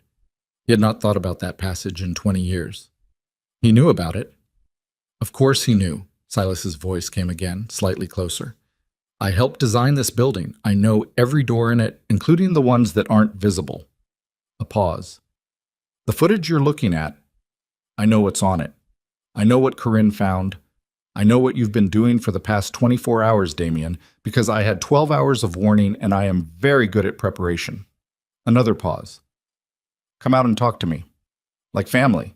Damien looked at Elena. She looked back at him. "The file," she said, very low. "Copy it. Everything in that directory, right now." He was already doing it. A portable drive from the go bag, inserted, transfer initiated. The progress bar was a specific kind of torture. 4%, 6, 9. "I don't want to hurt you," Silas said. The wall between them was stone, but his voice carried. "That has never been my intention. What I did, what your father and I did, we did because we needed you to be what you became. Look at what you built, Damien. Look at what you are. You think that happens if you're carrying a woman and her complications? You think you become what you became if you're soft? 14%. He was going to ruin it, Silas said. Your father. His conscience got heavy. Men like us don't get to have consciences. You know that better than anyone. He was going to dismantle 40 years of work because he got old and sentimental. I handled it. The same way I handled everything else. A pause. The same way I'm here to handle this. 22%. Marcus moved very slightly in the doorway, a readjustment of weight, a preparation.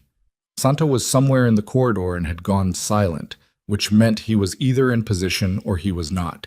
Damien did not know which. Carter Webb, Damien said, loud enough to carry through the wall. He watched the progress bar. He's been running interference for you with the federal investigators. Not for the organization, for you personally, covering your specific activities. 29%. That's on the footage. A silence on the other side of the wall. Carter is a practical man, Silas said finally. He understands how the world works. He understood how it worked up until about an hour ago, Damien said. When I had someone make contact with a federal investigator who has not been on Carter's list. 38%. Someone Carter doesn't know about. Someone I've been maintaining at a distance for 3 years for exactly this kind of situation. He paused. They have Corinne's financial documents. They have the threat letter. They have the video of you in my father's study, and in about 6 minutes, they're going to have everything else that's in this server. The silence on the other side was different this time. Longer. 47%. You're bluffing, Silas said. I'm not a man who bluffs, Damien said. You built me. You know that. The passage in the wall opened. It was not subtle. The section of stone moved on a mechanism, swinging inward, and Silas stepped through with 2 men behind him who had the build and bearing of people whose function was specifically physical. Silas himself was in a dark coat, unhurried, looking at Damien across the server room with an expression that was almost sorrowful, the expression of someone who has arrived at an outcome they did not prefer. 58%. Elena was between Damien and the terminal. She had not moved away from it. Silas looked at her. He looked at her with the particular attention of someone seeing an abstraction made concrete. She had been a name, a problem, a loose thread, and now she was a person in a room, and the adjustment was visible in his face. Elena Rowan, he said, or whatever you're calling yourself. He looked back at Damien. She has no idea what she's walked into. She knows exactly what she's walked into, Damien said. Does she know what it's going to cost her? Silas said. Does she know what it costs everyone who gets close to this family? Your father found out. I imagine she's been finding out incrementally for the past day or two. Don't, Elena said. Silas looked at her. Don't talk about cost to me, she said. Her voice was very quiet and very steady. I know the cost. I've been paying it for 13 years. You don't get to lecture me about what this family does to people who get close to it. Silas studied her for a moment. Something moved through his face that might, in another life, have been respect. You're right, he said.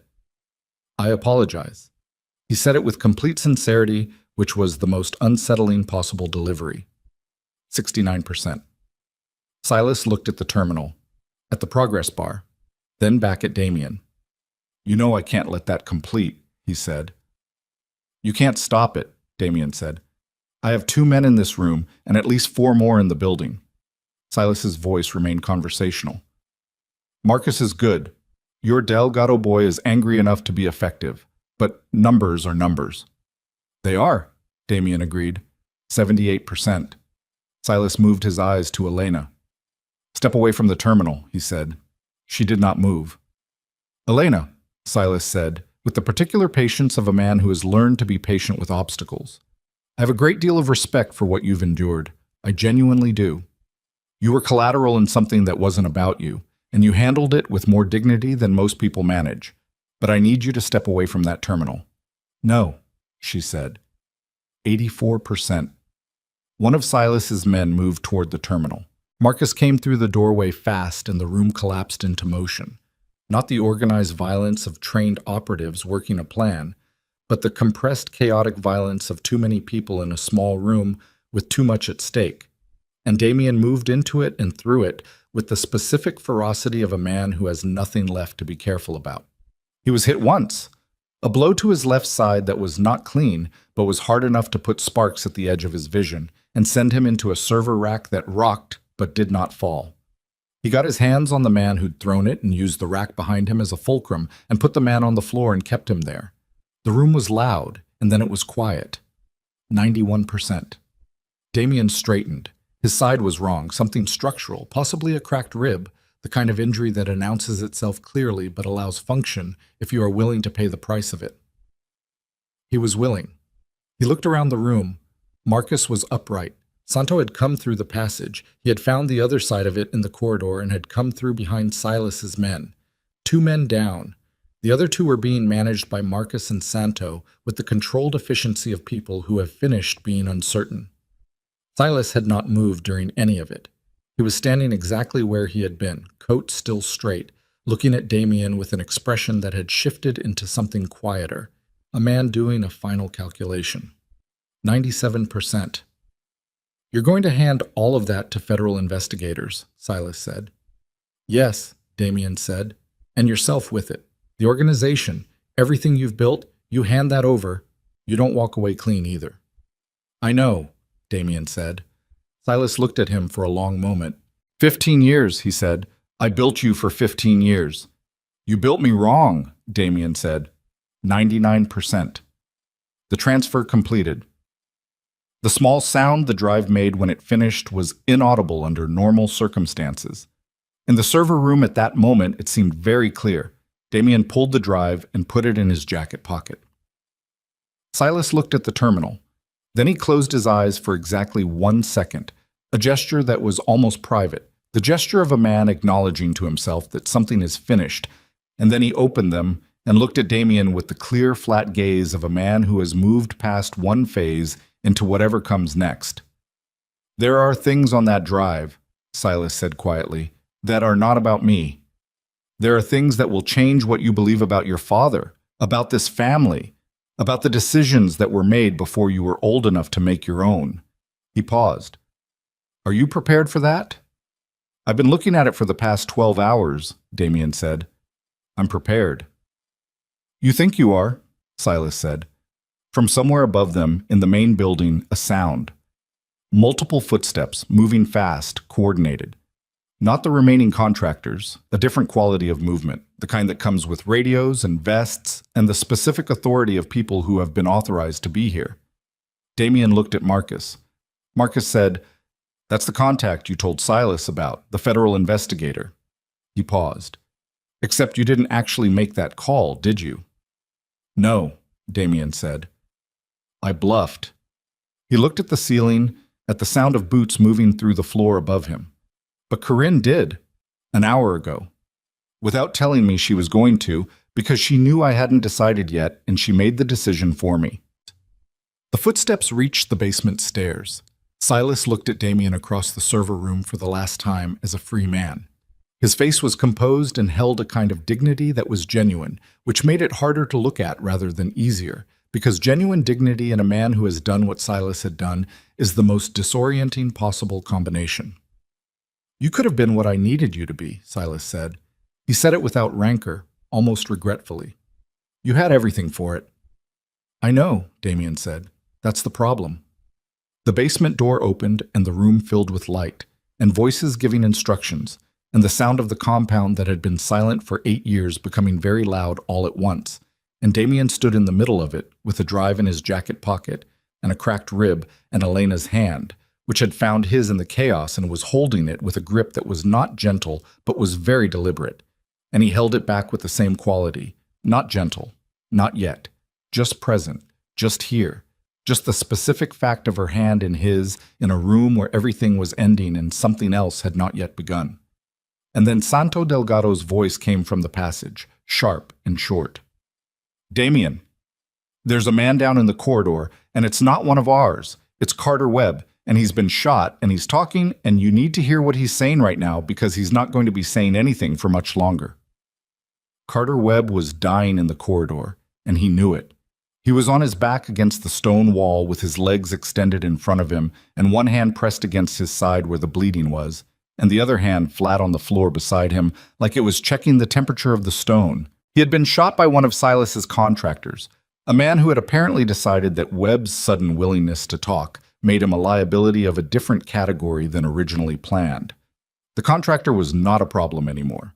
The problem now was the specific quality of Carter Webb's breathing, which was wet and irregular and told anyone who had ever been near a serious wound that the window for conversation was closing. Damien crouched in the corridor beside him. The federal agents were in the server room behind them and in the compound above them, and were working with the organized efficiency of people executing a prepared operation, which meant Corinne had given them more than a tip. She had given them a full briefing and likely a copy of everything on the drive before Damien had even pulled it. He would deal with that later. Right now, Carter Webb was looking up at him with eyes that were trying to stay focused and not entirely succeeding. "Who shot you?" Damien said. "One of Silas's people." Webb's voice was hoarse. I was trying to... He stopped, breathed. The sound of it was bad. "I came to make a deal. I knew it was over. I've known since Corinne started pulling the financial records 2 days ago. I have contacts everywhere, Damien. That's been my value." He paused. "Silas found out I was going to cooperate before I could make the approach." "What deal?" Damien said. "Testimony," Webb said. "Everything. Every piece of cover I've run for the organization for 12 years. Every conversation I had with Silas about your father, every arrangement. In exchange for..." He stopped again. His free hand moved slightly on the floor. "Doesn't matter now. The arrangement is not going to happen." "Tell me about my father," Damien said. Webb looked at him. A long look, the kind a man manages when he is trying to decide whether he still owes anything to anything. Then something in his face settled into a decision. "Your father did not order the threat against Elena Rowan," he said. "The memo, whatever you found in the archive, that was Silas.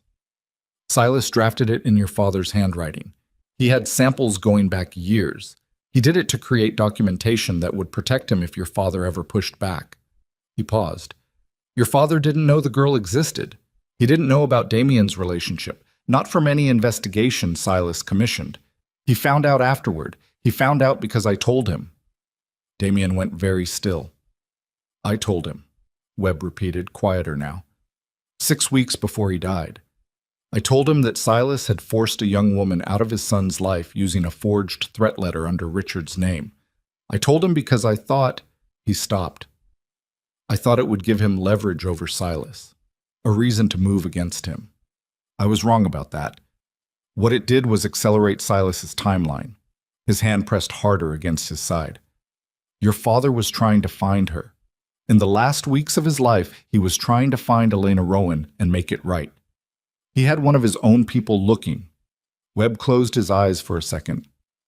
"Silas found out, and Silas made the decision." The corridor was quiet except for the sounds of the operation above them and Webb's breathing. "The meeting in the study," Damien said. "The footage. My father said it's done. Silas said I'm sorry. Your father had found Elena's location. He was going to contact her, tell her it was safe, bring her back." Webb opened his eyes. "He told Silas it was done, that he was going to fix it." A pause. Silas was apologizing for what he was about to do. He looked at Damien steadily. "Your father was not the man who hurt her. He was the man who was going to fix it and didn't get the chance." Damien sat with that. He sat with it in the corridor on his heels with his cracked rib making itself known every time he breathed, and the sounds of federal agents processing the compound around him and the image of his father's face as he remembered it. Not the constructed image of a man who had ordered Elena's removal, but the actual face, the one from memory, which was not a hard man's face, which had been, underneath everything it had learned to present to the world, the face of someone who felt things in the places where feeling things was most inconvenient. He had been wrong about his father. Not entirely. His father had built an empire that required the specific kind of moral compromise that made all of this possible, but wrong about the ending of him. Wrong about the memo. Wrong about what those last weeks had been about. He thought about what that meant, and then he put it somewhere it could be examined later when the immediate cost of examining it would not be so high. "Is there anything else?" he said. Webb looked at the ceiling. "Silas has a secondary account, offshore, funds from the organization going back 22 years. It's not in any records Corinne found because it was run through a channel your father established before Silas had access to the architecture." He said an account number. He said it clearly and then repeated it. "The access code is your father's date of birth reversed. It was your father's account.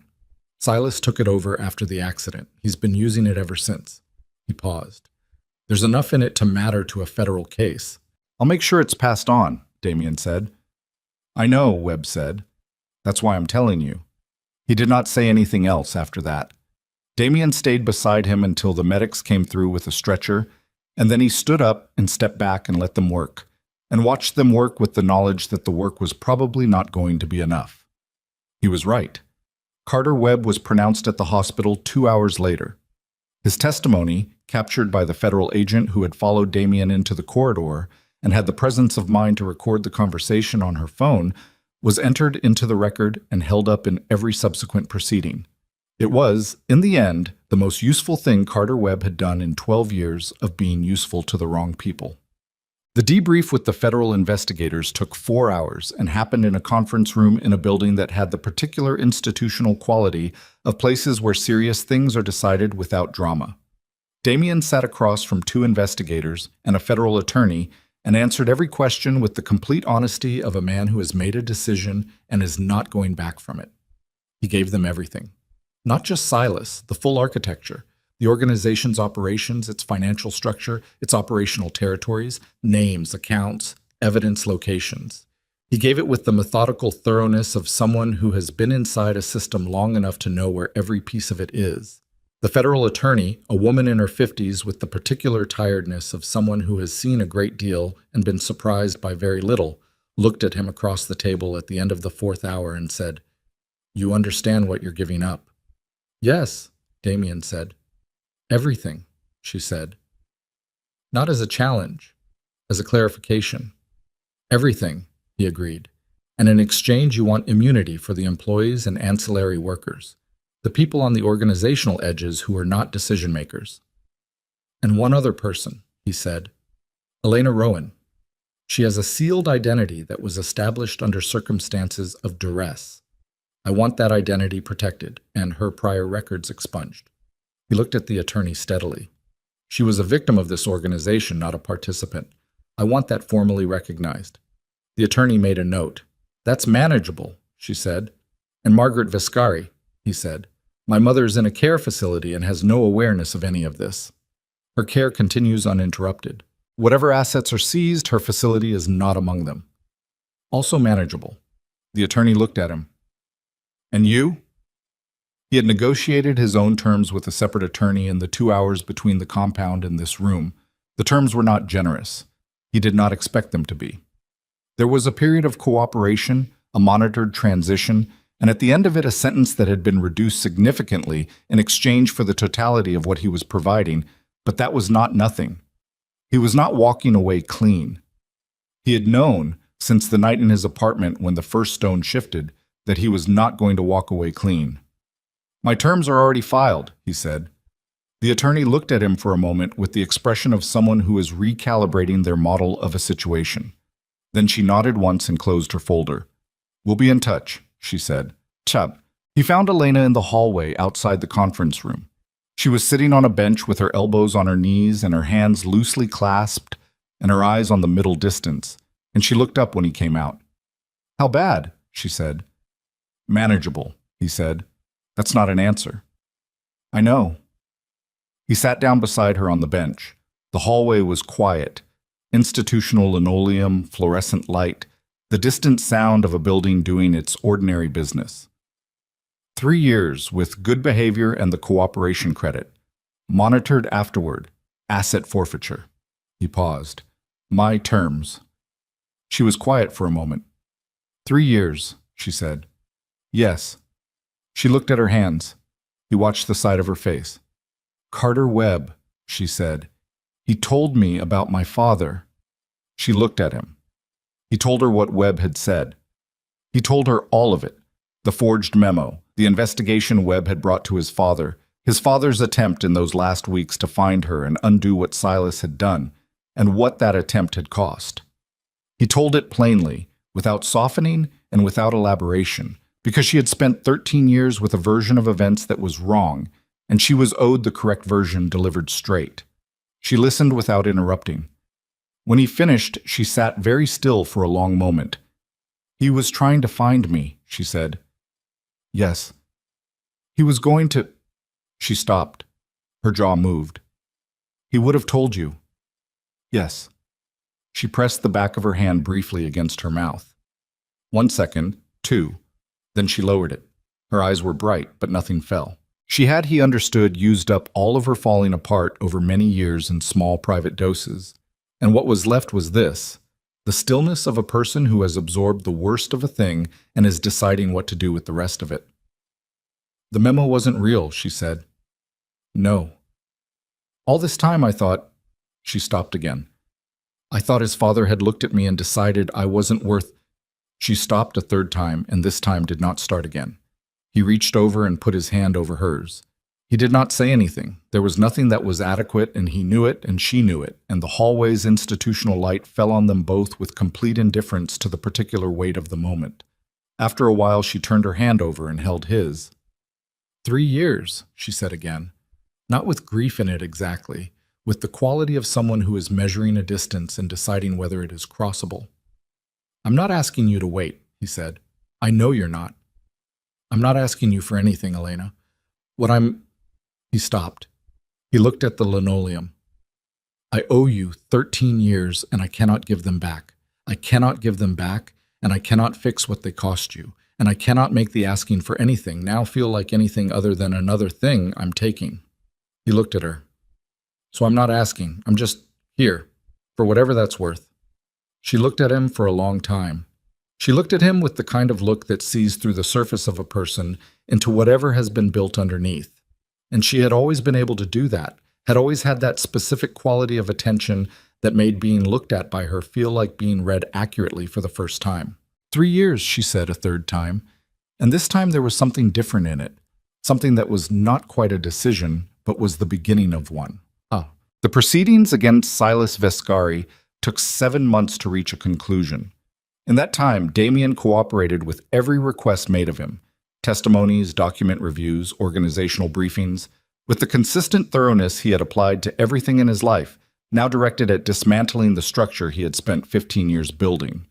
He did it without visible emotion and without drama, which was noted by the investigators who worked with him as the behavior of a man who had made a decision and was executing it cleanly. Silas, at trial, was a composed and dignified man who acknowledged nothing until the account number and access code that Carter Webb had provided led investigators to 22 years of financial records that Silas had no coherent explanation for. The recording from his father's study, authenticated independently and entered into evidence, removed the last available defense. He was convicted on 11 counts. The sentence was significant. He received it in the courtroom with the same composed dignity he had carried throughout, and the last image Damien had of him was his back, walking away between 2 officers, coat still straight, silver hair still kept. Damien watched him go and felt something that was not satisfaction and not relief, but was the specific emptiness that comes when you have been carrying a weight for a very long time and have finally set it down, and your body does not yet know what to do with the absence of it. Margaret Vescari did not know what had happened. This was both the hardest and the simplest fact of the period that followed. She continued her mornings in room 14 with the specific texture of a life that had contracted into its immediate sensory present. The quality of light through her window, the sound of the garden, the face of the person sitting beside her, which she could not always name but could always recognize as belonging. Elena went back to Westbrook. She went back because she chose to, not because any arrangement required it, and she told the director she was returning on a modified schedule that did not require explanation, and the director, who had watched Elena work for 4 years and understood something about the quality of it, did not ask for one. She went back because Margaret was still there, and Margaret's morning still needed a certain kind of company, and because the action of going back was the most direct way Elena knew to express something she did not yet have words for.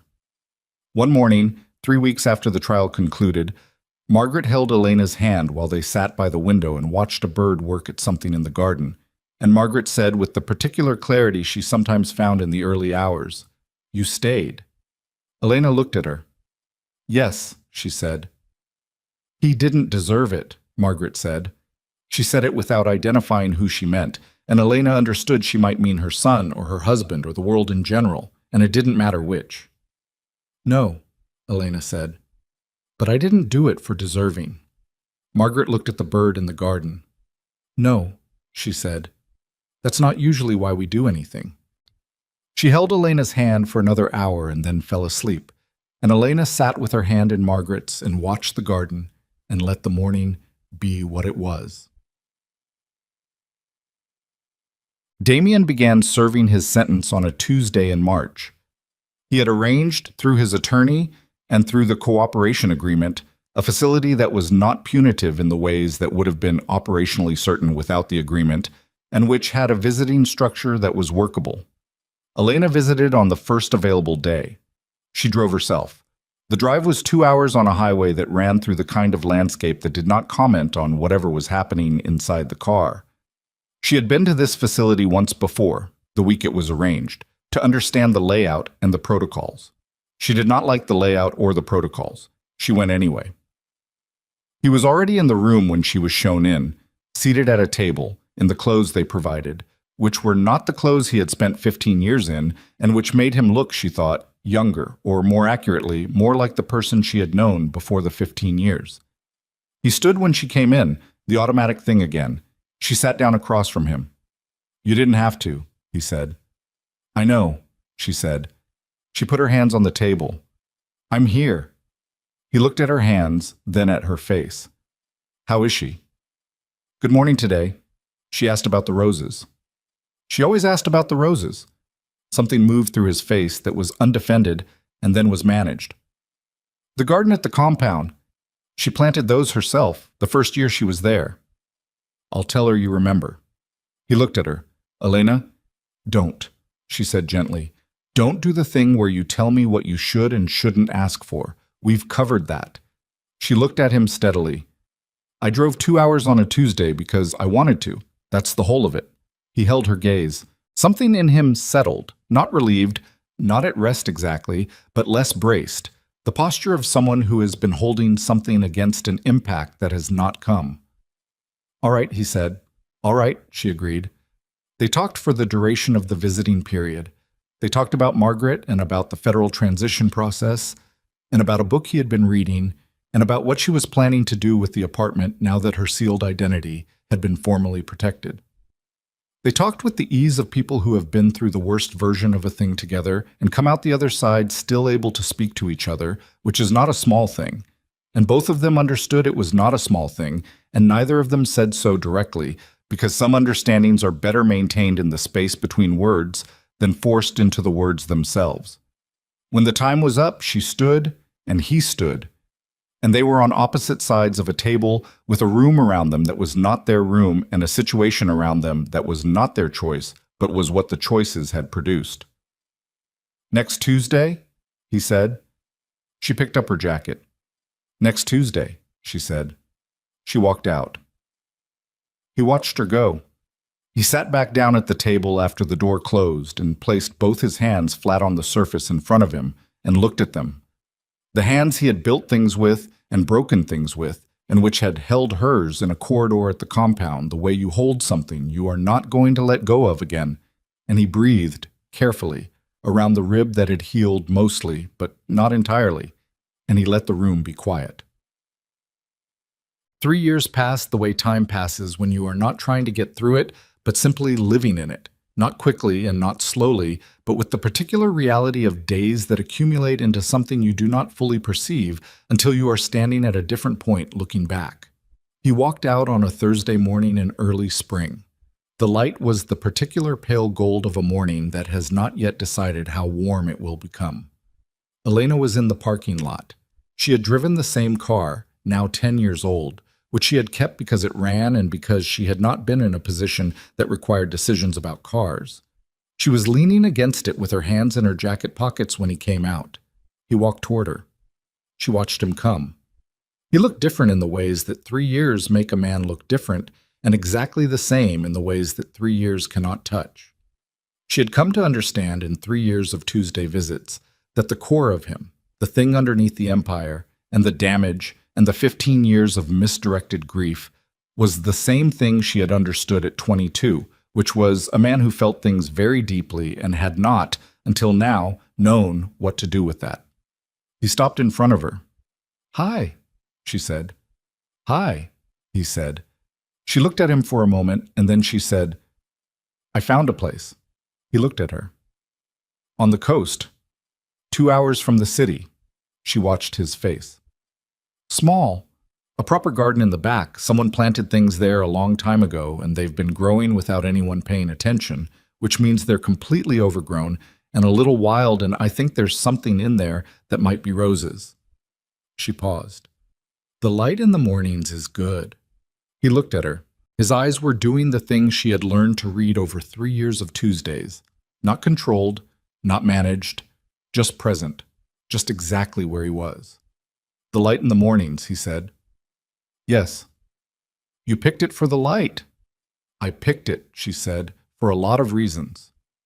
He looked at her for a moment longer, the pale gold morning, the parking lot, the specific unremarkable fact of both of them standing in it. And then he looked at his hands briefly, the same gesture she had seen in the corridor at the compound, the checking gesture, the gesture of a man verifying that something is real. Then he looked back at her. "Okay," he said. "Okay," she said. She opened the car door. He got in. She went around and got in on her side and started the engine and pulled out of the parking lot and onto the road, and the facility disappeared in the rear-view mirror, and the morning light fell through the windshield onto both of them, and neither of them looked back. The drive took 2 hours. She did not play music. He sat in the passenger seat, a thing he had almost no practice at, sitting in the passenger seat, letting someone else navigate, and watched the city fall away, and then the suburbs, and then the land opening up, the way it does when you get far enough from the things that have defined you. The way the space between things increases until you stop being able to see the individual pieces and start seeing only the whole of it, the road ahead, the light on it, and the two of you moving through it at a speed that is neither urgent nor slow, but simply forward, simply the speed of people who have somewhere to be that they have chosen for themselves, finally, after a very long time of being somewhere else. Margaret Viscari spent her last months in room 14 with the garden window and the morning light and Elena's company, and when the schedule permitted, a man who sat beside her and held her hand and answered to whatever name she called him on that particular day. She passed on a Tuesday in late autumn, quietly, in the early hours when the building was still, and the garden outside her window was beginning its winter preparation. She did not know, at the end, who the man beside her was. She held his hand and looked at the window and said, with the particular clarity she sometimes found, "You stayed."